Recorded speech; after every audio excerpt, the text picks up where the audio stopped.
Hello everyone. Guess the food.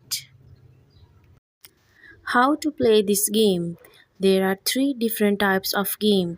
Number 1, you will guess a food based on the characteristics.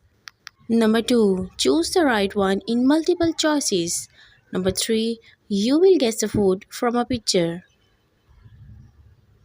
Number 1, a dish of Italian origin consists of a flattened bread dough topped with olive oil, oregano, tomato, olives, and mozzarella. What is it? Do you know the answer?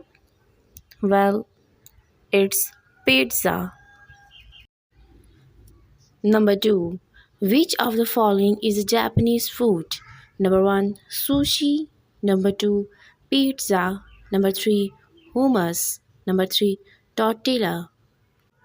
Do you know the answer? Well, hold on. The answer is sushi. Number 3. What is it? Well, the answer is ramen. Wow, you played well. Thank you so much for watching this video. Do subscribe to my YouTube channel.